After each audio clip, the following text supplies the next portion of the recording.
आदरणीय दर्शकबिन नमस्कार। नीति विधि नेतृत्व र सिद्धान्तको विषयमा बहस गरिने यो कार्यक्रम रिपोर्टर संवादमा स्वागत छ। म लक्ष्मी प्रसाद न्यौपाने। नेपाली राजनीतिक फरक मोडबाट अघि बढिरहेको छ। न्यायालय विवादमा छ, न्यायालयमा रवैया देखिएको छ। राजनीतिक दलहरू स्वार्थपूर्तिका निम्ति लडिरहेका छन्। जनताका जनजीविकाको सवालमा हामी काम गर्छौँ भनेर आएका राजनीतिक दलहरू आफ्ना स्वार्थका निम्ति कसलाई गिराउने र कसलाई उचाल्ने, कसरी चाहिँ कुर्सी पाइन्छ भनेर लागे। न्यायालयमा निष्पक्ष न्याय दिन्छौँ भन्ने न्यायाधीशहरू कसरी पद र प्रतिष्ठामा जाने, कसरी आफ्ना मान्छेहरूको चाकडी र च्याप्लिसी गर्ने, आफ्ना नेताहरूको र कसरी चाहिँ पद पाउने, न्यायाधीश बन्ने, प्रधान न्यायाधीश बन्ने, आफ्ना नजिकका मान्छेका मुद्दाहरूलाई कसरी छिटो सम्बोधन गर्ने र उनीहरूलाई न्याय दिलाउने भन्दा पनि अन्याय दिलाउने भन्नेतिर लागे। यो किन आइरहेको छ? अब के भइरहेको छ? जसरी हिजो प्रधान न्यायाधीश विरुद्ध महाअभियोगको प्रस्ताव पेश भयो, त्यसपछि प्रधान न्यायाधीश निलम्बनमा पर्नु भएको छ र उहाँ झन्डा छोपेर सर्वोच्च बाहिर निस्किनु भएको छ। अब उहाँको पद रहला कि नरहला, संसदमा बहुमत पुग्ला कि नपुग्ला महाभियोग विरुद्ध, यो विषयमा पनि चर्चा परिचर्चा र बहस चलिरहेको छ। नेपालको राजनीतिक र न्याय क्षेत्र दुईटै ध्वस्त छन्। अन्तर्राष्ट्रिय सन्धि सम्झौताहरू सशक्त रूपमा अघि बढिएका छन्। अमेरिकाले भनेको छ एमसिसी पारित नगरे भने देखा जाएगा। तपाईँहरूको विदेश नीतिमा पनि सावधान भनेर भनिरहेको छ। अब के होला लगायतका विषयमा कुराकानी गर्नेछौँ। यसका लागि हाम्रो बिचमा हुनुहुन्छ संविधानविद हरि मैनाली। उहाँलाई म कार्यक्रममा स्वागत गर्न चाहन्छु। नमस्कार, तपाईँलाई स्वागत छ। नमस्कार, धन्यवाद। आराम हुनुहुन्छ? आराम। तपाईँ संविधानविद पनि हो। यो चाहिँ जसरी प्रधान न्यायाधीश विरुद्ध हिजो महाभियोगको प्रस्ताव दर्ता भयो, यो संविधान अनुसार के हो भन्नुहोस् त? ठिक हो या गलत हो? संविधानमा महाअभियोगको प्रस्ताव के हो भने विश्वमै संविधानमा यो राखिया हुन्छ, प्रधान न्यायाधीशलाई अथवा अदालतको न्यायाधीशलाई अथवा अदालतलाई अदालत ट्र्याकभन्दा बाहिर गयो भने, आफूलाई दिएको जिम्मेवारी वहन नगरेमा अथवा आफूले गर्नुपर्ने काम नगरेको खण्डमा र स्वेच्छाचारी अथवा न्यायपालिकाको साखलाई समाप्त गर्ने हिसाबले काम गरे भने यस्तो अवस्थामा महाभियोग ल्याउने हो। महाभियोगको अस्त्र भनेको त्यो चेक एन्ड ब्यालेन्सको प्रिन्सिपल छ, चेक गर्ने प्रोभिजन हो। त्यो चाहिँ न्यायपालिकालाई व्यवस्थापिका संसदले चेक गर्ने हो। यो अहिले चेक दियो के, हामी चेसमा चेक भन्छौँ नि, मन्त्री अब भाग्नुपर्ने बस्नुपर्ने दोस्रो तेस्रो स्टेप्सहरू हुन्छन् नि, यस्तै हो। तर यो कति बेला चेक दिने त? चेक पनि त हामी दिन्छौँ नि। जस्तो चेसमा पनि चेक त एउटै गेम सकिनका लागि चाहिँ 12-15वटा चेक पनि हुन्छन्, होइन? हिजो जसरी संसदमा महाभियोगको प्रस्ताव पेश भयो, दर्ता भयो, त्यसले गर्न खोजेको चाहिँ के हो? संविधान अनुसार छ या संविधान बेकर छ?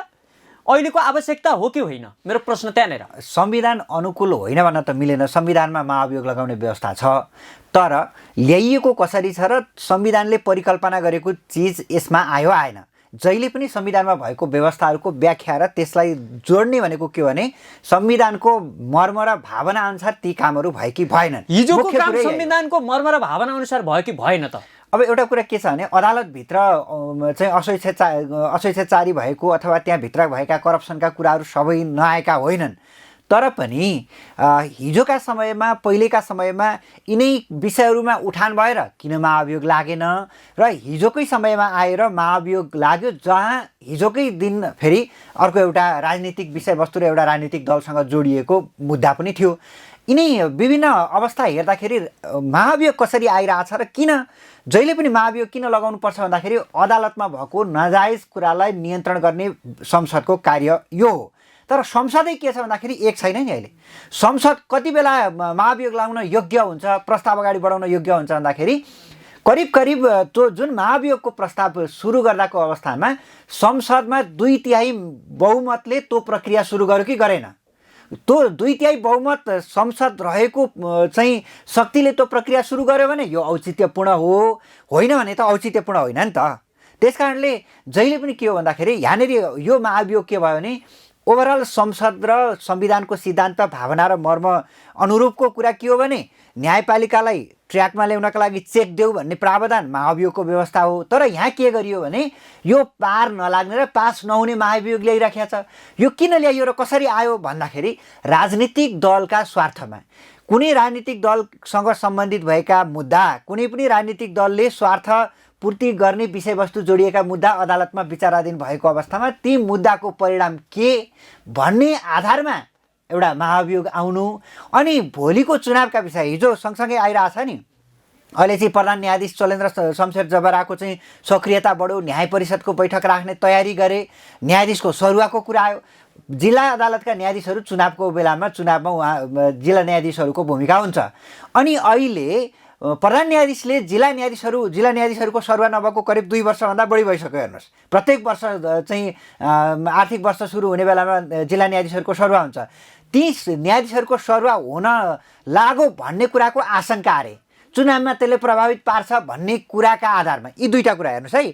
एउटा कुनै मुद्दामा परिणाम के आउँछ र त्यसले मलाई कति असर पार्छ भन्ने आधार, अर्को चाहिँ न्यायाधीशहरूको सरुवाले भोलिको चुनावमा के कति असर र आफूलाई सकारात्मक नकारात्मक असर पार्छ भन्ने कुराको जजमेन्टका आधारमा यो महाभियोग गएको छ। हेर्नुहोस्, अदालतको न्यायको विचलन, भ्रष्टाचार अन्त्य, त्यहाँको चाहिँ नाजायज कुराहरूको नियन्त्रण गर्ने हिसाबले गएन के, त्यो देखियो नि त। त्यस कारणले यदि त्यो त्यहाँको चाहिँ नाजायज कुरा, भ्रष्टाचार नियन्त्रण र न्यायपालिकालाई न्यायपालिका बनाउने हिसाबले गएको थियो भने संसद एक भएर जानु पर्थ्यो, 2/3 कन्सेन्सस हुनु पर्थ्यो। किनभने न्यायालयमा न्याय स्थापित गर्न, भ्रष्टाचार निर्मूल गर्नका लागि कुन राजनीतिक दल सहमतिमा आउँदैनन्? यहाँ किन सहमतिमा सबै दल आउन सकेनन् भन्दाखेरि यहाँनिर महाभियोगका पछाडि राजनीतिक स्वार्थ लुग्यो। राजनीतिक स्वार्थले, संविधानले राजनीतिक स्वार्थका आधारमा महाभियोग लगाउने भन्ने कुराको परिकल्पना गरेकै होइन, त्यो परिकल्पना बाहिर गएर भयो। र अर्को कुरा के देखिएको छ भन्दाखेरि मुख्य प्रतिपक्षी दलको जुन धारणा आयो, सार्वजनिक भएको छ, त्यसबाट क्लियर के देखियो भन्दाखेरि पास नहुने महाभियोग प्रक्रियामा गयो। निलम्बित गर्ने, निलम्बन भएकै समयमा आफूले लिनुपर्ने राजनीतिक स्वार्थहरू लिन सकिन्छ भन्ने हिसाबले गए। कहिले पनि न्यायपालिकालाई यो लेभलको राजनीतिक हिसाबले, राजनीतिक आधारले चाहिँ महाअभियोगको प्रक्रिया अगाडि बढाउनु भनेको न्यायपालिकालाई जोखिममा पार्नु, समाप्त गर्नु हो। यसमा पनि अझ जिम्मेवार को बन्नु पर्थ्यो भन्दाखेरि सत्ताधारी राजनीतिक दलहरू, राज्यका संरचनाहरूको प्रणाली र राजनीतिक संरचनाहरूको हैसियत कायम गराउनका लागि हदैसम्म लागिपरि हुनुपर्छ। तर यहाँ प्रतिपक्षी दलभन्दा अगाडि सक्रिय भएर चाहिँ के अरे सत्ताधारी गठबन्धनहरू सक्रिय भएर आए। यो कुराले चाहिँ न्यायपालिकामा आज चाहिँ चलेन्द्रको हालत के होला यो तपाईँ हामीलाई ठुलो टाउको दुखाइको विषय होइन। तर भोलि प्रत्येक दिन चुनावका मुखमा न्यायाधीशहरूको सरुवा हुने बेलामा चाहिँ जोसँग बहुमत छ अथवा महाभियोग दर्ता गर्न सक्षम छ, त्यसले त महाभियोग लगाएर उसलाई चाहिँ पेन्डिङमा राखेर अनि आफ्नो अनुकूलको मान्छेलाई कामु चाहिँ न्यायाधीश बनाएर त सरुवा गरे भएन त। यो ट्रेन त सुरु भयो नि आजबाट नेपालमा। अब यो चिजले हेर्नुहोस् न्यायपालिका कुन हालतमा पुग्छ भन्ने कुरा। यो हिजो गरेको निर्णय चाहिँ गलत थियो। यदि यहाँ के भनिएको छ भन्दा अभियोगपत्रमा त्यहाँ स्पष्ट रूपमा भनिएको छ प्रधान न्यायाधीशले संविधानको मर्म र भावना अनुसार काम गर्न सक्नु भएन, विधिको शासन, कानुनी राज्य, संविधानवादलाई अंगीकार गरेर अँगाल्न सक्नु भएन भन्ने उहाँहरूको आरोप छ। उहाँहरूले भनिरहेको छ राजनीतिमा अदालतले बोल्ने ठाडो भाषा हुन्छ र उसले जे बोल्छ त्यो गर्छ। त्यसको डिफेन्स गर्नका लागि भाषणबाजी गर्दै न्यायाधीशहरू हिँड्दैनन् है। यो न्यायपालिकाको ट्रेन्ड नै हो। तर राजनीतिमा के हुन्छ भने राजनीतिभित्र कुटनीति पनि हुन्छ। कुटनीति र राजनीति बाहिर देखिने कुरा र भित्र देखिने कुरा फरक हुन्छ। यो कुरा एउटा कुरा हेरौँ न, हिजो एउटा मुद्दा पेशीमा थियो, त्यो पेशीमा भएको मुद्दासँग पनि जोडिएको छ हिजोको महाभियोगको कुरा। अनि बाहिर स्पष्ट रूपले आयो त, चर्चामै आयो त। सक्रिय हुन खोजे अहिलेका वर्तमान प्रधान न्यायाधीशहरूको सरुवा गर्न लागे। त्यो सरुवामा चाहिँ प्रमुख प्रतिपक्षी दलको चाहिँ प्रभाव हुन सक्ने आशंका रहेका कारणले गर्दाखेरि यो चाहिँ महाभियोग अगाडि ल्याइयो। भनेपछि आधार के बनाइयो त? बाहिर क्लियर छ नि। तपाईँले त्यहाँ जे लेखेको छ त्यो लेखेकै बमोजिम चाहिँ महाभियोग लगाउनु पर्ने हो भने तपाईँ सबै राजनीतिक दलसँग सहमति लिन किन सकेन सत्तामा रहेका दलहरूले? र अदालतमा न्यायको स्थापना गर्न, भ्रष्टाचारको अन्त्य गर्न, बेथितिको अन्त्य गर्न, त्यहाँको डेडलक ओपन गर्नका लागि कोही पनि त्यसको विपक्षमा रहँदैन। पक्षमा ल्याउने काम त सत्ताले गर्नु पर्यो नि। अब हिजो हेर्नुहुन्छ नि, हिजोको महाभियोग त स्पष्ट रूपमा कानुन मन्त्रीले भनेको छ अब चाहिँ प्रतिपक्षी दललाई सोध्नै पर्छ भन्ने संविधानमा लेखा छैन। सोधेको पनि हुन्थ्यो नसोधे पनि हुन्थ्यो अब हुँदै जान्छ भन्ने लाइनबाट भनेपछि यो चाहिँ संसदको कन्सेन्ससबाट आएको महाभियोग र संसदले ल्याएको महाभियोग भन्दा पनि यो महाभियोग खास गरी गठबन्धन अहिलेको सरकार जो छ ती गठबन्धन सरकारमा भएका गठबन्धनमा रहेका राजनीतिक दलको अभिष्ट भयो के संसदले लाउने हो नि त महाभियोग त राजनीतिक दल र गठबन्धनले लाउने हो सत्ताधारी राजनीतिक दल सत्तामा भएका राजनीतिक दलले लगाउने हो अनि प्रतिपक्षी दलले महाभियोग लगाउने हो प्रतिपक्षीले पनि लाउने होइन सत्ताधारीले पनि लाउने होइन महाभियोग लाउने भनेको व्यवस्थापिका संसदले हो महाभियोगको खुट्टा कति बेला चलाउने हो संसदले भन्दाखेरि जब महाभियोग दर्ता गर्दा 2/3 बहुमतको छनक संसदले दिन्छ के हिजोकोमा छनक छ प्रमुख प्रतिपक्षी दल त यसमा जानकारी रहन्छ उसको सहमति बिना अरू जसले जे गरे पनि महाभियोग पास हुँदैन भने अहिले जम्मा गर्न खोजिएको के छ भन्दाखेरि उनलाई निलम्बन गर्ने निलम्बन गरेर कोही दोस्रो व्यक्ति चाहिँ टार्गेटेड योजनाबद्ध व्यक्तिलाई कायम मुकायम दिने उबाट फेरि आफ्नो राजनीतिक स्वार्थ अनुरूपका काम गर्ने भनेपछि त भोलि फेरि के भयो भन्दाखेरि राजनीतिमा गिजो लिएरै गयो नि त अदालत त आज एकजनालाई हामीले अदालतबाट फालेर भोलि अदालत संलिने भन्ने कुरा त हामीले एस्योर भयो नि त्यो कुरामा त अब नेकपा एमाले अरू 4 जना न्यायाधीश विरुद्ध पनि महाभियोगको प्रस्ताव पेश गर्नुपर्छ भन्ने लाइनमा गएको देखिन्छ के त्यो सजिलो बाटो या सरल बाटो न्यायालय शुद्धिकरणको लागि उपयुक्त बाटो हो अब एमाले गर्ने गतिविधि के भयो भने यसमा राजनीति मैले अघि भने नि यो संसदले महाभियोग लगाएन गठबन्धनले महाभियोग लगायो सत्ताधारी दलहरूको गठबन्धनले महाभियोग लगायो अब महाभियोग के उद्देश्यले लागिरहेछ भन्दाखेरि प्रतिपक्षी दलसँग सम्बन्धित भएका केही राजनीतिक मुद्दाहरू जो अदालतमा विचाराधीन छन् ती मुद्दासँग सम्बन्धित भएर र आफ्नो राजनीतिक अभिष्ट आगामी आउन लागेको निर्वाचनका विषयमा जोडिएर केही विषयवस्तुहरूसँग जोडिएर यो महाभियोग आएको भन्ने कुरा देखियो यो देखिएपछि उसले पोलिटिकल डिफेन्स लिएर आउने भयो कि मैले अघि भने नि यो के हो भने एकजना प्रधान न्यायाधीश कोही गयो यो कुरा प्रब्लमै होइन जानुपर्ने अथवा बस्नुपर्ने योग्य हो कि होइन भन्ने कुराको छलफल अर्को हुन्छ चोलेन्द्र शमशेर जबराका कारणले न्यायालयमा भएको भ्रष्टाचार व्यथिति के थिए भन्ने कुरा दोस्रो पाटो हुन् तर जाने कसरी र प्रत्येक व्यवस्थालाई प्रयोग चाहिँ औचित्यपूर्ण ढङ्गले गर्नुपर्छ कि पर्दैन भन्ने कुरा हो नि अहिले यदि एमाले अरू थप न्यायाधीशहरूको विषयमा जो राजनीतिक हिसाबले उसका लागि अनुकूल छैनन् तिनीहरूको विषयमा महाभियोग दर्ता गर्यो भने त्यो एमालेका कारणले भएको हो त एमालेलाई त्यो परिस्थितिमा कसले पुर्यायो त अहिलेको सत्ताधारी गठबन्धनले हो नि यदि चोलेन्द्र शमशेरलाई महाभियोग लगाउनु पर्थ्यो भने चाहिँ प्रमुख प्रतिपक्षी दल समेत बसेर एउटा चाहिँ सबै सभासदहरूको साझा चाहिँ विषयवस्तु बनाएर महाभियोग लगाएको थियो भने त एकजना निकाल्ने त्यस पछाडि त्यहाँको समस्या समाधान भयो भन्ने लाइनमा जान्थ्यो होला नि त भनेपछि अहिले के भयो भन्दाखेरि तँ सकेको तँ लगा हामीले सकेको हामीले लगायौँ तँ सकेको तँ लगा जे हुन्छ देखा जाएगा भन्ने लाइनमा गयो नि त हो यो जुन बाहिरको राजनीति छ सत्ता पक्ष र प्रतिपक्षको राजनीति त्यो सत्ता पक्षको राजनीति र प्रतिपक्षको राजनीति अदालतमा सर्लक्कै गयो अब यो कुरालाई कसले रोक्ने यसको मुख्य अभिभावकको त राज्यले लिनु परेन भने हुन सक्ने सम्भावित जोखिमी भोलि अब अदालत खाली हुने सम्भावना देखिँदैछ अहिले अदालत सर्वोच्च अदालत हेर्नुहुन्छ भने अदालतमा तपाईँ जिल्ला अदालत र उच्च अदालतमा भएका मुद्दाहरू सर्र आफ्नो हिसाबले गएको छन् टाइममै फैसला भएको छन् सर्वोच्च अदालत आएपछि तपाईँ कति अपराधसँग सम्बन्धित मुद्दाहरू सर्वोच्चबाट सफाइ पाउने मुद्दाहरू छन् होला तिनीहरूमा मान्छे थुनिएर बसेको छ हेर्नुहोस् 7 वर्षसम्म भइसकेका छन् कतिपय मुद्दाहरू पीडा कति छन् अनि सम्पत्तिसँग सम्बन्धित मुद्दाहरू व्यवसायहरू हुन सक्छन् तिनीहरूका घर जग्गा जमिन उद्योग सेयर बैंकमा भएको रकम सब रोक्का भएर बसेका कति मुद्दा छन् तिनीहरू व्यवसायहरू 7-8 वर्षसम्म त्यसरी प्रताडित हुँदाखेरि देशको हालत के हुन्छ यसको विषयमा कसैलाई चासो छ हिजो आन्दोलन गरेर बेन्च बहिष्कार गर्ने न्यायाधीशहरूले अनि गोला प्रथा भनेर भन्ने तिनै गोला प्रथाको माग गर्ने मध्ये केही न्यायाधीशहरू फेरि गोला प्रथा लागू भएपछि यो न्यायाधीशमाथिको अविश्वास भन्ने हामीलाई त सिस्टम चाहियो नि त हिजो चोलेन्द्र शमशेर जबराले केही गल्ती गरे बार्गेनिङ गरे होला बार्गेनिङ किन गरे आफ्ना हातमा सबै थियो नि त गोला प्रथा थिएन नि त उनका हातमा उनले रोजेका न्यायाधीशलाई दिएर आफ्नो इच्छाअनुसारको फैसला गराउन सक्थे आज गोला प्रथा लगाइसकेपछि प्रणालीमा ऊ बाँधिसकेपछि फेरि सङ्ख्या गरेर उसैमाथि चाहिँ गर्ने अनि फेरि त्यही प्रणाली आज आफै विरोध गर्ने भोलि मलाई के लागिरहेको छैन भने त्यहाँ भएका केही चाहिँ न्यायाधीशहरू जस्तो हरिकृष्ण कार्की श्रीमानले चाहिँ पेश गरेको प्रतिवेदन जुन छ त्यो प्रतिवेदन बेसमा गए त हुन्थ्यो नि तर यहाँ जसलाई पनि के छ भने कोही प्रधान न्यायाधीश छ भने हुन लागेकाहरूलाई गोला प्रथा र प्रणाली चाहिन्छ।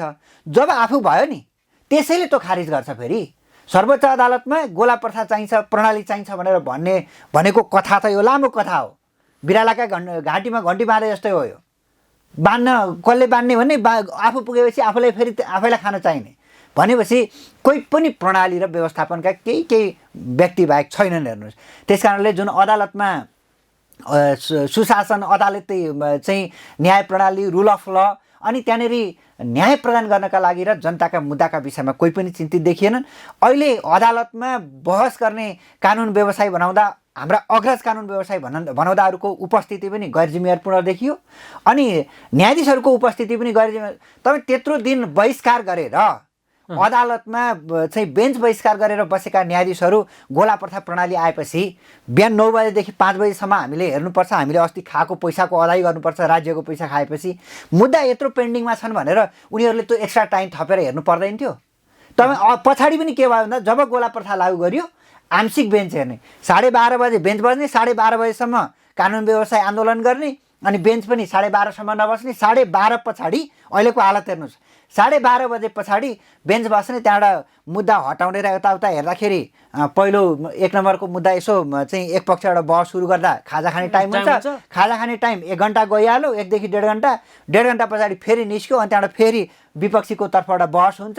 2-3 जना वकिल छन्, एउटा मुद्दाभन्दा एउटा बेन्चले रेयरली हेरेको छ। हेर्नुहोस्, मैले 2 नम्बरमा भएका अधिकांश मुद्दाहरू अहिलेसम्म त्यहाँ चाहिँ बहस गर्न पाएको छैन। मेरो सबैभन्दा बढी मुद्दा सर्वोच्च अदालतका छन्। म चाहिँ त्यो मुद्दा हेर्ने, पेशी सूची हाल्ने, मेरो आफ्नो चाहिँ पेशी डायरी भरिया छ तर कुनै बहस भएको छैन। त्यो मेरो बहस नभए होइन नि, मेरो त व्यवसाय पो चलेन त। त्यो कारणले अन्यायमा परेका नागरिकको न्यायको बारेमा कसले बुझ्दैन? नागरिक अन्यायमा परे, वकिलहरूलाई आफ्नो व्यवसाय चलाउन धौधौ भयो, व्यवसाय नचलेपछि घर चलाउनै धौधौ भएको छ। कतिपयको अवस्था त यसो नि, कानुन व्यवसायको कतिपयको दुःख छ नि त यो। त्यो पनि छ हैन। अब जसरी बारले चाहिँ हिजोसम्म आन्दोलन गर्यो, हिजोबाट हामी ब्याक हुन्छौँ, हामीले चाहेको कुरा भयो, महाभियोगको प्रस्ताव पेश गर्यो भनेर भनिरहेको छ। यो बारको स्वार्थ चाहिँ के थियो? यो बार पनि के भयो भने केही ठालु वकिलहरूले चलाउने संस्था मात्रै भइदियो कि। बार एसोसिएसनकोले हाम्रो बार चाहिँ ठालुहरूले चलाउने संस्था हो। त्यो भन्दा के हामी अहिले कानुन व्यवसायहरूको स्पिरिट बोक्या हो त बार एसोसिएसनले? तपाईँ को थियो त्यहाँ? केही माओवादीहरूले चाहिँ ब्याकअप दिएका कानुन व्यवसायहरू, केही चाहिँ एमालेसँग पङ्खा खोज्ने, जोरी खोज्ने कानुन व्यवसायीहरू, केही डेमोक्रेट्स कानुन व्यवसायीहरू, तिनीहरूको चाहिँ इन्ट्रेस्टमा बार चल्या छ। हामी चाहियो भने अदालतमा जे पनि गरेर देखाइदिन्छौँ। बारमा एमालेका नजिकका मान्छे चाहिँ छैनन् है अहिले? अहिले होइन, एमालेसँगका पनि भयो होला, तर त्यहाँ के भयो भने हामी ठालु हौँ, हामीले भनेपछि न्यायालय हाम्रा हातमा हुनुपर्छ भन्ने लाइनबाट जुन चाहिँ आन्दोलन चल्यो, बारले न्यायालय कब्जा गरे हो। त्यही त हो नि।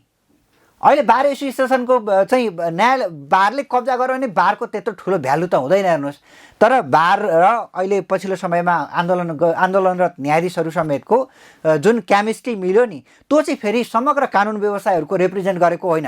हामी पनि अदालतमा चाहने भनेको भ्रष्टाचार रहित अवस्थाको हामीले पनि खोजेका हौँ। प्रत्येक बेन्चदेखि लिएर चाहिँ फाँटमा हुने भ्रष्टाचारहरू नियन्त्रण होस्, त्यो पनि हामीले चाहेका हौँ। हामीलाई पैसा नभएका कारणले फाँटमा मुद्दा अगाडि नबढेका अनि चाहिँ सबै फाँटलाई नबनौँ। फेरि धेरै जसो हेर्नुहोस्, अदालतमा भ्रष्टाचार हुँदैन। तपाईँ अख्तियार दुरुपयोग अनुसन्धान आयोगलाई चाहिँ अदालतमा एक्सेस नदिने, न्याय दिने ठाउँ, त्यहाँ भएका मान्छेहरूको आत्मा स्वच्छ हुन्छ, तिनीहरू न्यायका लागि डटेर लड्छन्, तिनीहरू 1 रुपियाँ भ्रष्टाचार गर्दैनन्। यो परिकल्पना गरेर होइन अख्तियार दुरुपयोग अनुसन्धानलाई त्यसको एक्सेस नदिएको। अब त्यहाँनिर चाहिँ जति चाहिँ भ्रष्टाचार अन्त कहीँ पनि नहुने भएपछि के हुन्छ? अझ अदालत क्षेत्रमा हुने भ्रष्टाचारहरू क्यापिटल फ्लाइङमा छ। अझ विदेशतिर पैसा उडाएर विदेशबाट घुमाएर ल्याउने हुने। हेर्नुहोस्, सम्पत्ति शुद्धिकरणमा पनि हतपति भेटिँदैन। हेर्नुहोस्, अन्तको भ्रष्टाचार भनेको भ्रष्टाचारले पैसा भ्रष्टाचार गरेर खायो भने पनि यही हाम्रै बजारमा लगेर खर्च गर्छन्, यही हाम्रै कम्युनिटीमा मुभ हुन्छ। तर अदालतको अधिकांश भ्रष्टाचार गरिएको पैसा भनेको विदेश मार्फत आउँछ, यहाँबाट हुन्डीबाट पठाएर उहाँबाट लिगलाइज गरेर लिएर आउने अधिकांश सिस्टम छ। यो कुराको अन्त्य हुनु पर्यो नि। यो कुरामा भ्रष्टाचार गर्ने कुरा न्यायाधीशलाई मात्रै दोष लाएर हुन्छ? सिनियर वकिलहरू को हुन्? अहिले आन्दोलनरत वकिलहरू यिनै कानुन व्यवसायीहरूले यिनीहरूलाई चरम भ्रष्टाचारी बनाएको। हिजो लेने देने गरेर यिनैसँग गरे, अन्तर्वार्तामा बोले खान् त। हिजोसम्म चाहिँ यसो यसो गरे, पैसा खाए, पछि हाम्रै पैसामा चाहिँ खाएर पनि फैसला अन्त गरे, अनि पछिल्लो समयमा फेरि चाहिँ अहिले अर्को परिस्थिति बनाए, अनि भोलि अर्को मुद्दामा मिलाउँला भने पैसा पनि फिर्ता गरे छैनन्। न्यायालयलाई सबैभन्दा बढी भ्रष्टाचार मौलाउन दिने र भ्रष्टाचार सिकाउने भनेका यी वरिष्ठ वकिलहरू हुन्। अलि ठालु वकिलहरू। अहिले त जुनियर वकिलहरूले त एक्सिसै पाएको छैन नि, पाए पनि कसले पाउने र भने गर्न सक्ने हिम्मत राख्दैन, उनीहरूको मुट्टु दरो भएको छैन। कमन होइन, एउटै लेभलको एउटै क्लासमेटहरू भएपछि सजिलो हो नि, तास खेल्न पनि सजिलो भयो, बसेर खान पनि सजिलो भयो, पैसा लिन दिन पनि सजिलो, कन्फिडेन्सियल भयो नि त। जो भ्रष्टाचारमा संलग्न न्यायाधीशहरू छन्, जो भ्रष्टाचारमा घुस खुवाइरहेका न्यायाधीश वकिलहरू छन्, यिनीहरू बिच चल्ने नै यही हो।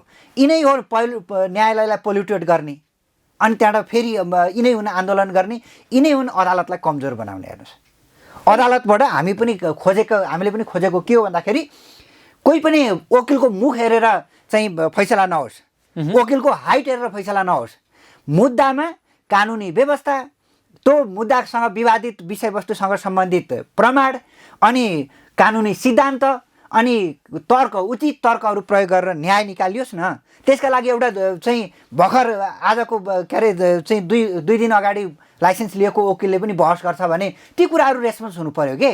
अनि कुन हाइट आएको वकिलले चाहिँ बहस गर्ने बित्तिकै एउटा एक खालको आदेश, अर्को आउँदा अर्को खालको आदेश, यी हुन्छन्। यो हाम्रो अहिले अदालतले गर्ने यस्तै सुटुक्क दियो त्यसको फलान अर्कै खालको आदेश। ती त पैसा खाएर गरेका फैसलाहरू यी छन्, कयौँ छन् त। तपाईँले पनि पैसा खुवाएर अहिलेसम्म फैसला गराउनु भएको छैन। तपाईँ एउटा पावरफुल पनि लयर पनि हो होइन, तपाईँ संविधानविद पनि हो, तपाईँको एक्सेस राजनीतिक दलदेखि लिएर न्यायालयसम्म सबैसँग छ। तपाईँले पैसा खुवाएर आजसम्म न्याय किन्नु भएको छ कि छैन? मबाट त्यो अहिलेसम्म काम भएको छैन र म गर्दिनँ पनि। र मसँग बरु के भएको छ भने न्यायाधीशसँग झगडा परेको छ। हेर्नुहोस्, को न्यायाधीशले पैसा खाएर मेरो विपक्षीको तर्फबाट पैसा खाएर बया छ भन्ने कुरा पनि मलाई थाहा हुन्छ कि। ती मान्छेले पत्ता लगाएर झगडा गर्नु हो होइन, चाहिने प्रमाण हेरेर आफ्नै पक्षले। एउटा कुरा के हुन्छ भने जस्तो 7 करोडको विवाद पर्यो एउटा होइन, त्यो विषयमा अदालतले निर्णय दिनु पर्यो भने 7 करोड पाउनै पर्ने पक्ष एउटा हुन्छ, एउटा चाहिँ नपाउनेले दाबी गरे हुन्छ नि। दोडैले पाउने त हुँदैन, एउटाले हो नि त पाउने त होइन। त्यस्तो अवस्था के छ भने नहुने पक्षले 5 करोड खर्च गर्न तयार हुन्छ, उसलाई 2 करोड भयो नि भयो नि त, त्यो 1 रुपियाँ पनि नआउनु पर्ने ठाउँबाट। अब जो 7 करोडको वास्तविक मालिक हो त्यो त 5 करोड खर्च गर्न तयार हुन्छ त, 7 करोडका लागि गर्दैन नि, किनभने त्यो त उसको आफ्नै प्रोपर्टी हो नि त। तपाईँ यस्तोमा के हुन्छ भने प्राय जो नपाउनु पर्ने पक्षले त्यसले चाहिँ के अरे नपाउने सम्पत्ति पनि पाइरहेको हुन्छ, मुद्दा जितिरहेको हुन्छ। उसले किन जित्छ भन्दाखेरि नपाउने सम्पत्ति 3 करोड भए भइगयो त, 1 रुपियाँ पनि नपाए हुने चिज 5 करोड लगेर खुवाइदिन्छ, 3 करोड आफू खान्छ, भयो नि त। अनि उता चाहिँ 7 करोड पाउनुपर्ने मान्छे त मर्यो नि त। यी यस्ता मार्ने काम त नि अदालतबाट कति भएको छन्। मेरैमा आएको एउटा मुद्दा, पैसा खुवाउनका लागि सक्नुहुन्छ भने खुवाउनुहोस्, होइन भने आँट नगर्नुहोस् भनेर भनेको मुद्दा, मैले के भने तपाईँ कहाँ प्रमाण छन्? तपाईँलाई भनेको पैसा खुवाउने भएपछि हुन्छ, नत्र भने आँट नगर्नुहोस् भनेर भनेको तपाईँलाई? यस्ता प्रत्येक वकिल कहाँ जाने अहिले त्यही त हो नि। कसले न्यायाधीशले सुटुको भेट्न क्लाइन्ट आउने, क्लाइन्टलाई के थाहा छ क्लियर पैसा खुवाइएन भने न्याय पाइँदैन भन्ने भ्रम परिसकेको छ। क्लाइन्टले अनि त्यस पछाडि मैले पैसा खुवाउने कुरा नगर्नुहोस्, तपाईँको मुद्दा छाती ठोकेर जितिन्छ, बहस गरेर जित्ने हो भनेर भन्दाखेरि उहाँ विश्वस्त हुनु भएन, मसँग विश्वस्त हुनु भएन। किन भन्दाखेरि पैसा खुवाउने कुरो नि कन्फर्म गर्ने ठाउँ हो भन्ने भएपछि उहाँ चाहिँ कोही एकजना वरिष्ठ अहिलेका क्लाइन्टहरू पनि वकिललाई तपाईँको एक्सेस न्यायाधीशसँग प्रधान न्यायाधीशसम्म छ कि छैन भनेर सोध्छन्। अहिले मुद्दा जाने तरिका त्यो थियो, बरु अहिले पछिल्लो समयमा केही चेन्ज भएको छ। त्यही मुद्दा एकजना वरिष्ठ कहाँ गएर पैसा पनि वाम, मुद्दा पनि हारियो। अब पछिल्लो समयमा उहाँ आएर मसँग गुनासो गर्नुहुन्छ, बरु तपाईँले नि हेरेवा केही हुन्थ्यो कि पैसा पनि वकिलले खाए। त्यो पैसा प्रमाण हुँदैन। हेर्नुहोस्, पैसा लगेर सुटुक्क दिने हो, न प्रमाण न दाबी न केही, यता पैसा पनि खाइयो, मुद्दा पनि सक्यो भनेपछि अहिले धेरै के छ भने कानुन व्यवसायहरूले पनि अझ एउटा के गरिरहेको स्थिति छ भने नराम्रो पक्ष हरेक ठाउँमा छ। हेर्नुहोस्, कानुन व्यवसायले पनि ल खुवाउनुहोस् भन्दाखेरि ल खुवाउने, अनि के गर्ने म न्यायाधीश सेटिङ गर्छु भन्ने, पैसा झ्याप्प राख्ने, आफू खाने, अनि आफू खाने, बहस गर्ने, जित्यो भने ल मैले खुवाएँ मिलाएँ सक्यो भन्ने, पैसा आफैसँग छ। अब हारियो भने ल म पैसा बिस्तारै फिर्ता लिन्छु भन्ने अलिअलि किस्ता बन्दिया पैसा फिर्ता गर्ने यो ट्रेन्ड पनि न्यायाधीशलाई सेटिङ गर्छु भन्ने तर सेटिङ नगर्ने सेटिङ होइन सेटिङ गर्दिन भन्दा मुद्दै बस्दिँदैन त के गर्नुहुन्छ भने